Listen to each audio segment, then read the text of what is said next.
sang ayah Wardi ditemani kakak korban Randy serta ibu tirinya Sofia kebetulan hendak berziarah ke makam Lili Andriani.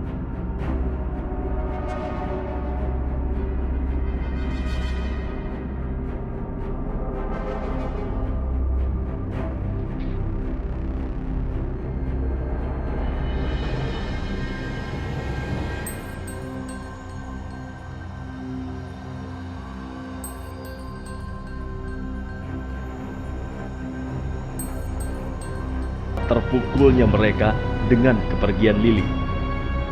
Randy pun mulai bercerita soal dirinya yang tidak bisa menerima perlakuan Sugiono terhadap adiknya.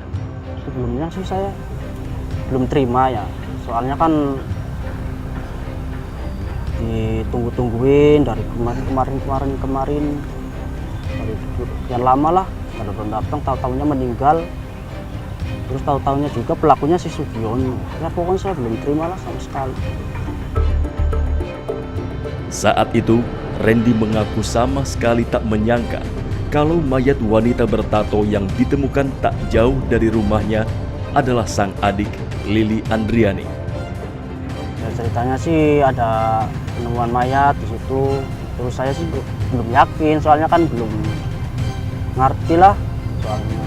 Terus tahu-tahunya ada kalung sama tato, behel sama baju-bajunya. Nah, saya sih percaya itu adik saya. Rasanya sih sedih campur gimana lah. Sebenarnya, sebelum peristiwa pembunuhan itu terjadi, Sugiono sempat bertemu dengan Randy.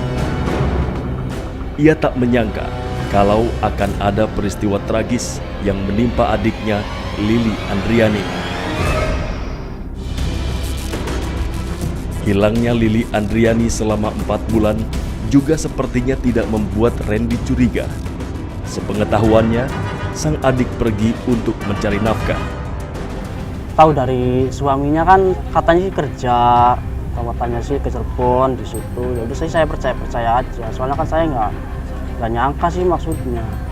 Soalnya kan saya nggak pengen terima apa adiknya saya itu meninggal. Soalnya kan kayak gitu. Jadi saya ngerasa biasa-biasa aja. Semua akhirnya terjawab. Apa yang selama ini ada di benak Randy ternyata salah. Adiknya bukan sedang mencari nafkah, melainkan tewas dihabisi oleh kakak iparnya. Tubuh Sugiono kini terkurung di balik jeruji besi penjara. Dan inilah pengakuan Sugiono terkait kasus hukum yang membelitnya.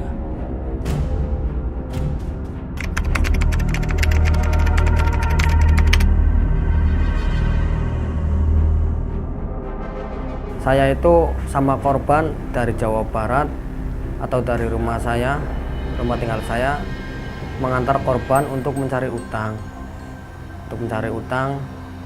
Terus nggak ada, kesana kemari. Akhirnya saya melihat korban itu memakai kalung. Jadi saya mencoba meminta baik-baik, tapi korban nggak mau ngasih. Akhirnya saya marah dan mencoba merebut paksa. Setelah jatuh kan berdarah, korban itu berteriak minta tolong 2 kali. Pas kayak gitu saya kan takut dan panik, takut warga keluar, takut dikira yang enggak.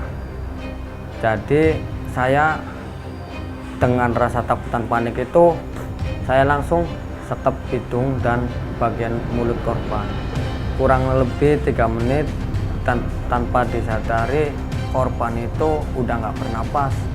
Saya angkat tubuh korban, saya taruh di dalam pondasi. Pas kayak gitu saya ambil handphone korban, terus saya lepas celana korban, celana yang biasa saya taruh di samping korban, celana dalamnya saya taruh di bebatuan biar disangka sama orang itu korban pemerkosaan dan supaya korban itu cepat ditemukan.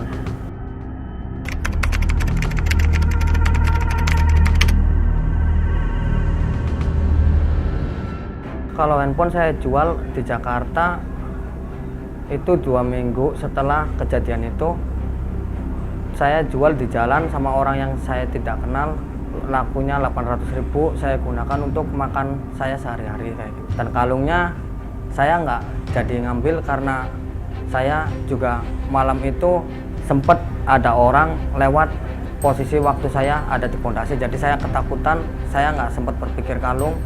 Saya berpikirnya bagaimana saya harus lari dari tempat ini. 1 minggu kemudian saya ke Jakarta, di Jakarta 2 minggu, terus saya pulang kampung. 1 minggu kemudian saya di Banjarmasin, di sana 2 bulan. Saya habis 2 bulan itu terus saya pulang. Nah, saya di rumah tuh nyampe ketangkep sama pihak kepolisian Polres Brebes.